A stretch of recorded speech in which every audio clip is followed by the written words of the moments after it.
యేసుక్రీస్తు నామములో మీ అందరికీ శుభములు తెలియపరుస్తున్నాను. మీరందరూ బాగున్నారా? దేవుని కృపను బట్టి ఆశీర్వాదకరంగా ఉండాలని, దేవుని సన్నిధిలో ఎప్పుడూ మీరు బహుగా ఆనందించేవారుగా ఉండాలని ప్రార్థన చేస్తున్నాను. ఈరోజు ఒక ప్రవచన వాక్కు చెప్తున్నాను. మీ లైఫ్లో ఏదైతే సంతోషాన్ని అడ్డుకుంటుందో, ఏదైతే మీ సంతోషాన్ని దొంగలిస్తుందో, ఏదైతే మీ లైఫ్ను పోరాటం కింద మారుతుందో, ఆ ప్రాబ్లాన్ని, ఆ కష్టాన్ని, ఆ శ్రమలను అద్భుతంగా దేవుడు మీ నుండి తొలగించబోతున్నాడు. దేవుడు త్వరలో మీకు అద్భుత కార్యం చేయబోతున్నాడు. మిమ్మల్ని ఆశీర్వాదకరంగా చేయబోతున్నాడు. ఈరోజు త్వరగా యేసు ప్రభు సిలువలో పలికిన 7 మాటలు ఉన్న 7 ప్రవచనాన్ని మీకు చెప్పాలని పరిశుద్ధాత్మతో ప్రేరేపించబడుతున్నాను. ఏమీ లేదు, ఆ 7 మాటలు దేవుడు నాతో పలికాడు. ఇప్పుడు నిలబడి నాతో ప్రభు పలుకుతున్నాడు అని అనుకుంటే చాలు.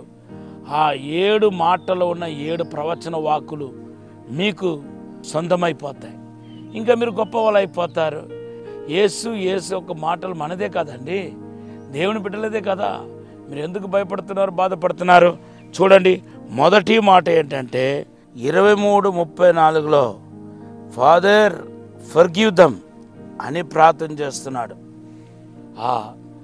ఈ వాక్యం మీరు తీసుకుంటే మిమ్మల్ని క్షమించడమే కాకుండా పరలోక తండ్రి కూడా క్షమించాలని ప్రార్థన చేస్తున్నాడు.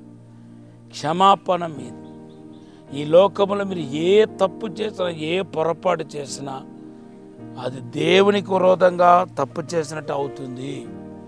కనుక మీ పాపము ఈ రోజున క్షమించబడుతుంది. పాపం క్షమించబడితే ఎంత ఆశీర్వాదం అండి, ఎంత అద్భుతం, ఎంత మేలు. దేవుని బిడ్డలారా, దేవునికి మహిమగలను గాక. రెండవది మాట ఏంటంటే నాతో పాటు నువ్వు పరదేశంలో ఉంటావని లూకా సువార్త 23:43లో పలికాడు.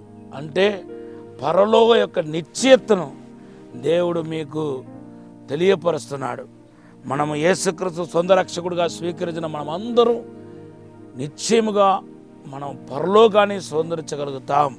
మన నిశ్చయం అక్కడికి వెళ్ళమనేది రెండవది ప్రవచన వాక్కు. మూడవది ప్రవచన వాక్కు ఏంటంటే యోహాను సువార్త 19:26-27లో ఇదిగో ఈ మరియాను చూసి అంటున్నాడు, ఇదిగో నీ కుమారుడు. యోహాను చూసి అంటున్నాడు, ఇదిగో మీ తల్లి అంటున్నాడు. అంటే God is honouring the earthly relationship, physical relationship. మనం ఎవరితో మరి సంబంధం కలిగి ఉన్నామో, అక్క చెల్లు, అన్న తమ్ములు, తోడపుట్టిన వాళ్ళు, ఈ యొక్క రిలేషన్షిప్ను ఆయన గణపరుస్తున్నాడు. ఒకవేళ ఎవరైనా మిమ్మల్ని అత్యధికంగా ప్రేమించిన వాళ్ళు విడిపోయి దూరం అయిపోయి ఉంటే వాళ్ళు తిరిగి మీ దగ్గరకు వస్తారనే వాక్యం మనకు తెలియపరుస్తుంది. నాలుగవదిగా మనం చూస్తే మత్తయి సువార్త 27:46, మార్కు సువార్త 17:34లో నా ప్రభువా ఎందుకు నన్ను చేయి విడిచావు అంటున్నాడు. దేవుని బిడ్డలారా, ఇది ఒక విచిత్రమైన మాట.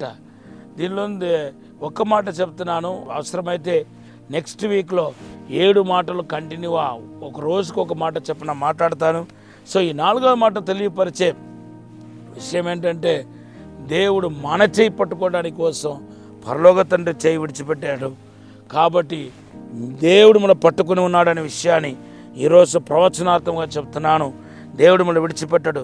5వది ఏంటంటే యోహాను సువార్త 19:28లో ఆయన తప్పిక కలిగి ఉన్నాడు. అవును దేవుని బిడ్డలారా, ఆ దాగం ఏంటంటే మనమందరికీ పరిశుద్ధాత్మను ఇవ్వాలని ఆయన ఆశపడుతున్నాడు. 6వది మాట ఏంటంటే యోహాను సువార్త 19:30లో అంటున్నాడు, సమాప్తమైంది అంటున్నాడు. నా ఫేవరెట్ మెసేజ్, సమాప్తమైంది. నీ కోసం యేసు ప్రభు సిలువలో అన్నీ చేసి ముగించేస్తాడు. ఇంకా ఆయన చేసేది ఏమీ లేదు. నువ్వు దాని గురించిన అవగాహన కలిగి అన్నిటినీ స్వీకరించటమే. నీకు సంపూర్ణమైన ఆశీర్వాదం ఉంది. ఆశీర్వాదం కోసం నువ్వు వెతకాల్సిన అవసరం లేదు. లూకా సువార్త 23:46 ప్రకారం ఇదిగో నా ఆత్మను మీ చేతికి అప్పగిస్తున్నానని తండ్రి చూసి పలికిన మాట మనం చూస్తున్నాం. దేవుని బిడ్డలారా, మరి ఆయన సమస్తాన్ని ముగించాడు కాబట్టి తన ఆత్మను తండ్రికి అప్పగించి ఉన్నాడు. ఈరోజు మనం యేసుతో ఉన్నాం. మన ఆత్మ కూడా ఎవరి చేతిలో ఉంది? తండ్రి చేతిలో ఉన్నాయి. కాబట్టి మీరు కలవరపడవద్దు, దిగులు పడవద్దు, ధైర్యంగా ఉండండి. ప్రభు ఈ మాటలు ఆశీర్వదించిన గాక. ఒక చిన్న ప్రార్థన చేస్తాను.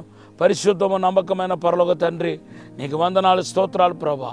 శక్తి చేత కాదు, బలము చేత కాదు, ఆత్మ ధోరణి సమస్తం జరుగుతున్నారు ప్రభా. 7 మాటలు ఉన్న ప్రత్యేకతను ఈరోజు మాట్లాడున్నారు ప్రభా. నీ మాట విని నీకు లోబడి నీకు నైనా నిన్ను మయపరచాలని సహాయం చేయమని, ఆశీర్వదించమని, అద్భుతం జరిగించమని యేసు నామములో అడిగి వేడుకుంటున్నాము తండ్రి. ఆమేన్, ఆమేన్. ప్రభు ఈ మాటలు దీవించిన గాక. మత్తయి సువార్త 8:17 మీ వాగ్దానం. God bless you.